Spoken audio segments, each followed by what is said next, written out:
India மற்றும் ஒரு சாதனையை படைத்திருக்கிறது விண்வெளித்துறையில்.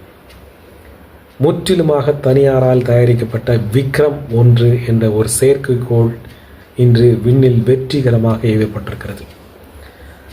ஹைதராபாத்தைச் சேர்ந்த ஸ்கை ரூட் ஏரோஸ்பேஸ் என்ற நிறுவனம் தயாரித்த இந்த குறைந்த சுற்றுவட்ட பாதையில் இயங்கக்கூடிய இந்த செயற்கைக்கோளானது 350 கிலோ எடையை கொண்டு செல்லக்கூடிய அளவு திறன் படைத்ததாக இருக்கிறது.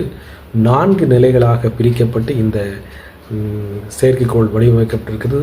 3 நிலைகள் திட எரிபொருட்களாலும் 4வது நிலை திரவ எரிபொருட்களாலும் உந்து சக்தியானது வடிவமைக்கப்பட்டிருக்கிறது. கார்பன் காம்போசிட் என்ற ஒரு தத்துவத்தின் அடிப்படையில் இந்த செயற்கைக்கோள் வடிவமைக்கப்பட்டிருக்கிறது.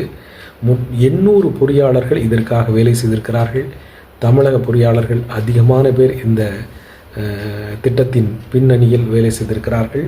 இந்த இஸ்ரோவால் அறிவிக்கப்பட்ட இந்த திட்டத்தின் பெயர் ஆகமன் என்ற ஒரு திட்டத்தின் மூலமாக இந்த தனியார் செயற்கைக்கோள் தயாரிப்பு திட்டமானது நிறைய இடங்களுக்கு அனுமதி வழங்கப்பட்டு இந்த திட்டமானது செயல்படுத்துவதன் மூலமாக முதலாவதாக இந்திய விண்வெளி ஆராய்ச்சியினுடைய தந்தை விக்ரம் சாராபாய் அவர்களுடைய பெயரிலே விக்ரம் 1 என்ற பெயரிடப்பட்டு இன்று வெற்றிகரமாக ஏவப்பட்டிருக்கிறது. இந்திய விண்வெளித்துறையில் மற்றொரு மைல்கல்லாக பார்க்கப்படுகிறது. தனியார் துறையில் விண்வெளி துறை வருவதன் மூலமாக உலக விண்வெளி சந்தையில் ஒரு மகத்தான முதலீடுகளை ஈர்க்கும் வண்ணமாக இந்த விஷயம், இந்த வெற்றி அமையும் என்பதில் முற்றிலும் மாறுபட்ட கருத்தை இருக்க முடியாது. அந்த அளவுக்கு இந்த சாதனையானது உலக நாடுகளால் பார்க்கப்படுகிறது. 3வது நாடாக இந்தியா அமைந்திருக்கிறது. தனியார் துறை சேட்டலைட், அதாவது இப்போ ஆலன் மஸ்க் ஸ்பேஸ் எக்ஸ் நிறுவனம் அமெரிக்காவில் இருக்கிற மாதிரி இந்த துறையில் இந்தியாவில் நிறைய நிறுவனங்கள் இறங்க இருக்கின்றன.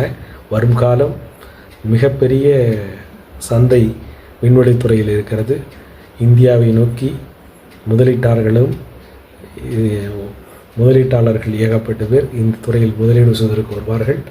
அதற்கு பின்புலமாக இந்திய பொறியாளர்கள் மிகப்பெரிய அளவில் சாதனை படைப்பார்கள் என்பதுதான் முற்றிலுமாக ஒரு மறக்க முடியாத உண்மையாக இருக்கும். வாழ்க பாரதம்.